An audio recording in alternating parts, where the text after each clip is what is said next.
Hello and greetings, I am Lily, and in today's short and informative video, my group will be talking about Sigmund Freud's theory of child development and how this theory will be embedded in the classroom setting. Next, I'm going to be introducing the group members who are Alia, Asila, Mira, Umi, and Lily. So hold on to your seats and enjoy. First, let's get to know who Sigmund Freud is before we delve deeper into utilizing his theories in education. Sigmund Freud was an Austrian neurologist and was known as the founder of psychoanalysis, in which psychoanalysis is a clinical method for treating mental illness and also a theory which explains human behavior. He was born to Galician Jewish parents in Moravia, Freiburg of the Austrian Empire.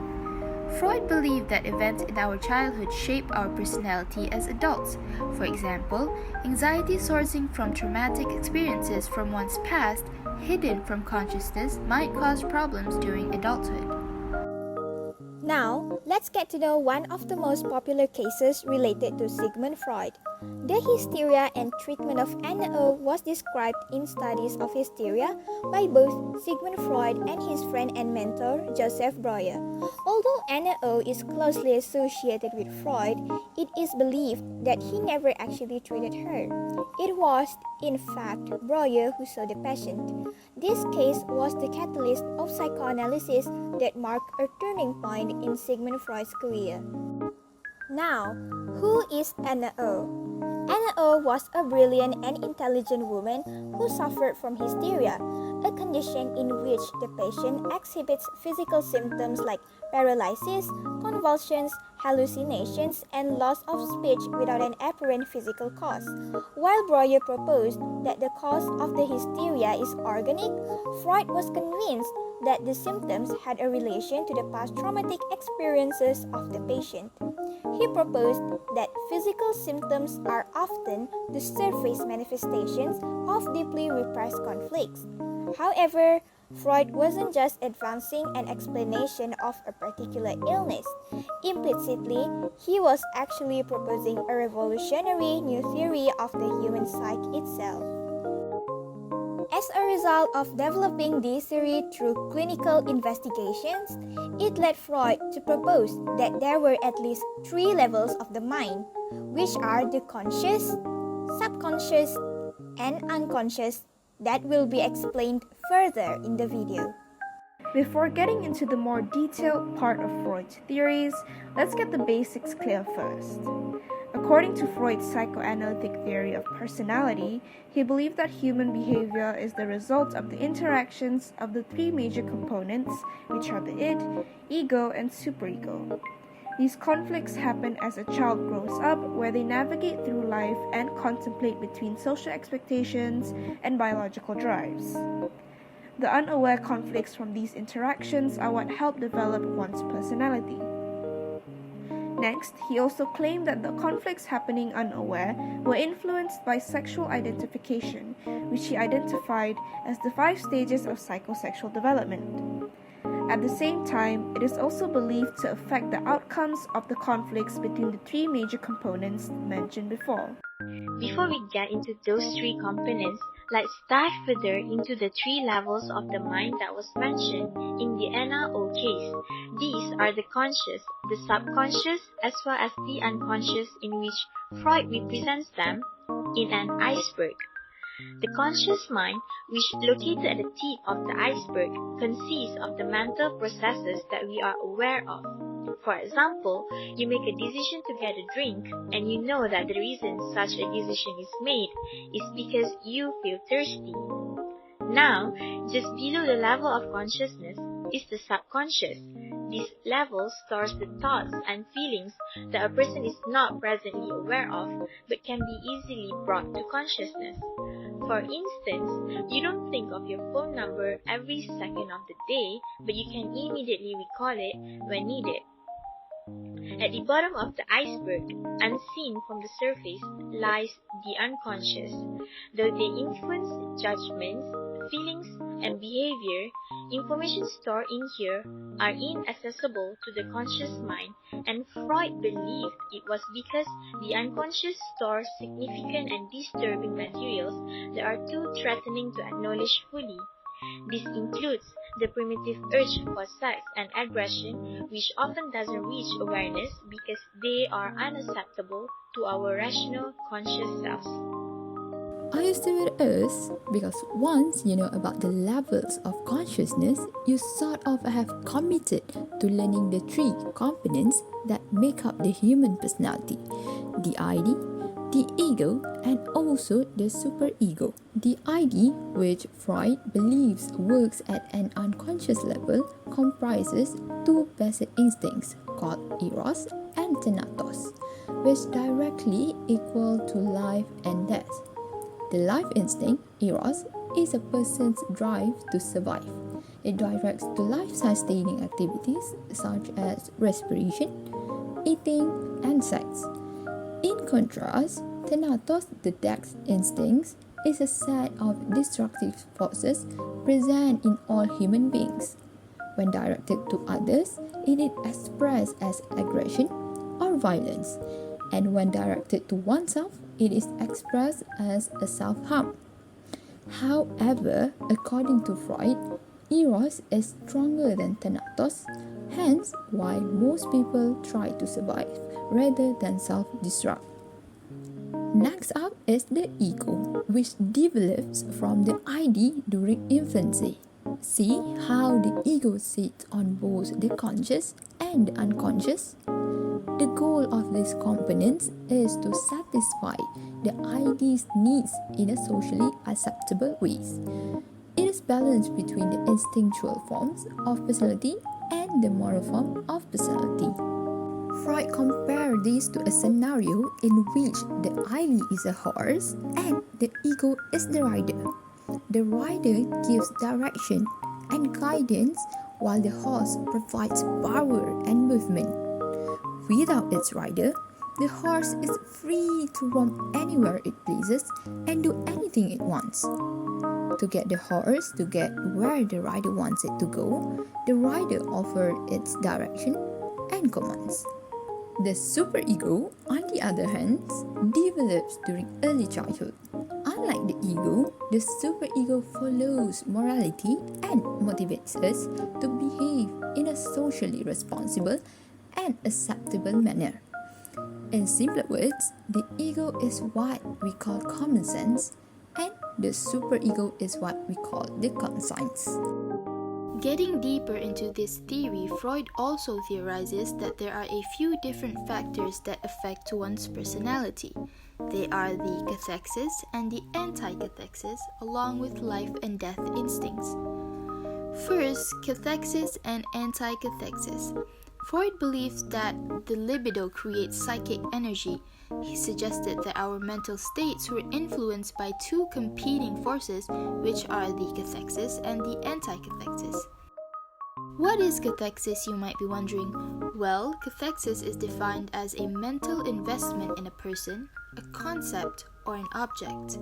In other circumstances, the ego may use some energy from the id, which is the primitive mind's attempt to disperse excess energy from the id by engaging in actions related to the desire.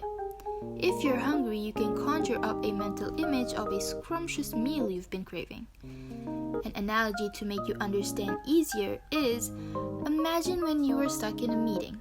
It's been hours and you're feeling hungry, but because of your ego stopping you from sprinting out of the room and buy food at the restaurant, during a 5-minute break between the meeting, you might instead scroll through pictures of food on the internet.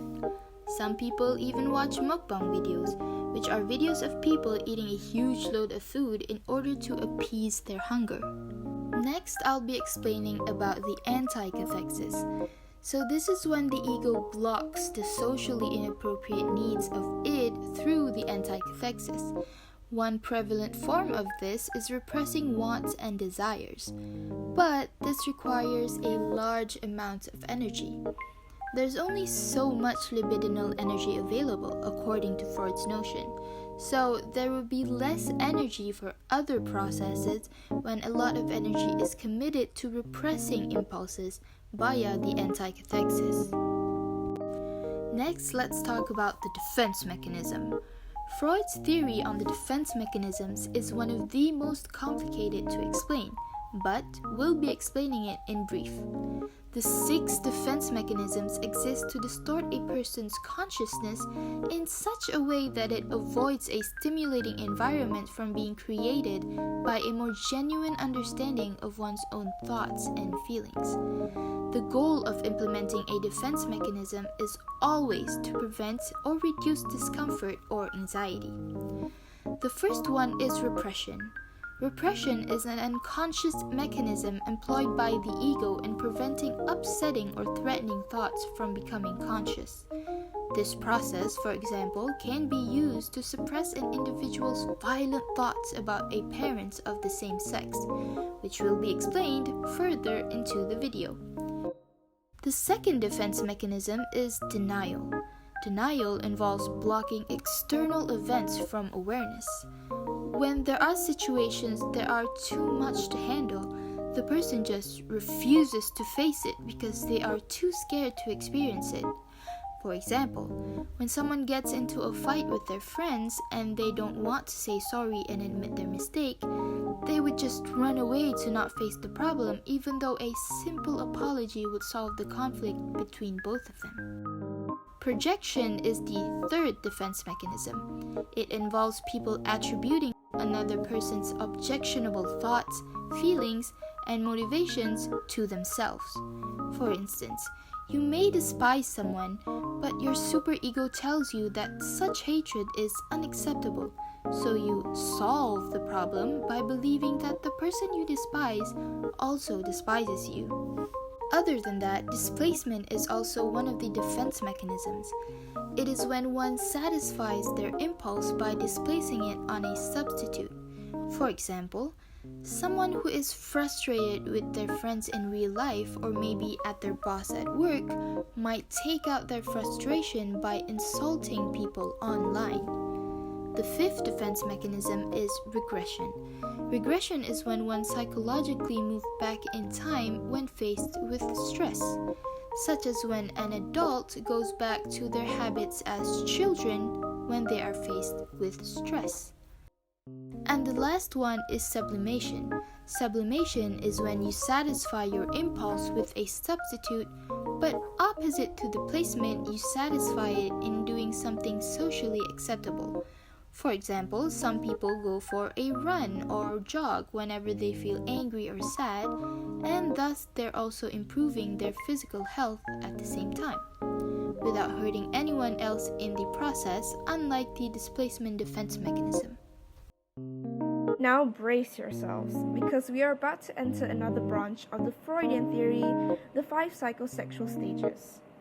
Freud suggests that children go through these stages as they develop. So firstly, we have the oral stage, which is when the libidinal energies are focused on the mouth. To strengthen his claim, Freud believed this is why infants are born with a sucking reflex. Then we have the anal stage, where, as the name implies, the libidinal energies are focused on the anus. Toddlers learn to control the movement in that area during toilet training. The third stage will be the phallic stage, where the libidinal energies are focused on the penis or the clitoris. According to Freud, this is when children develop sexual desires for the opposite sex parent. Freud introduced the Oedipal complex revolving around a boy's desire for his mother and his urge to replace his father, who is seen as a rival for his mother's attention. The Electra complex, later found by his protege Carl Jung, defines the same for daughters. Moving on to the fourth stage, the latent stage is described as a period of calm where little libidinal interest is present. This is the stage where children develop the superego and behave in morally acceptable ways, as well as adopt the values of their parents and other important adults. The fifth and final stage is the genital stage, which is when the libidinal energies are focused on the genitals. If other stages have been successfully met, adolescents engage in appropriate sexual behavior, which may lead to marriage and childbirth. If, however, a conflict remains unresolved at any particular stage, the individual might remain fixated or stuck at that particular point of development. Now, this could lead to obsessive behaviors such as nail biting or thumb sucking, but more often than not, it could lead to behaviorism and cognitism issues. While the Freudian theory tackles topics that other psychologists do not dare of, it may provide classroom teachers with insight into the role of unconscious impulses and urges that influence some student conduct. Remember how we said that during the latent stage, which is when the superego develops, children will adopt the values of their parents or other important adults? Well, as educators, it is important that we guide students in developing their own identities while also taking their adopted values into consideration. So instead of mindlessly following values, students should be able to utilize them in forming thoughts of their own. A widely used activity that caters to this is role-playing. More specifically, put students into scenarios that they can relate to and have them produce original decisions. And since learning is a social phenomenon, students can also pick up values from other students when they make their decisions. However, applying Freudian theory should not only be limited to role-playing. With student-centered learning being increasingly used in 21st century, any hands-on activity can help students to develop a self-identity if they are motivated enough. This is why relating the topics to the students is such a vital point in learning, because it stimulates their intrinsic motivation where they engage in something for personal rewards. Well, it seems like we're out of time now. To conclude this video, Sigmund Freud's psychoanalytic theories on child development hypothesizes on personality that is based on the foundation, which is influenced by the unconscious mind, the psych model, plus the psychosexual theory which make up a human's behavior.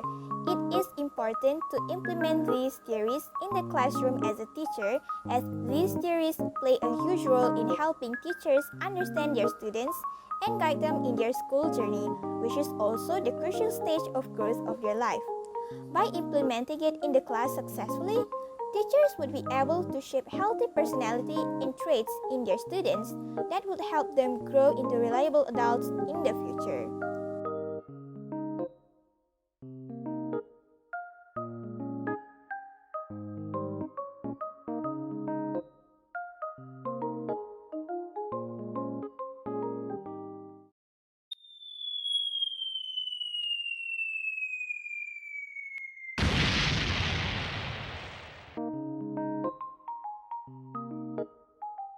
Thank you.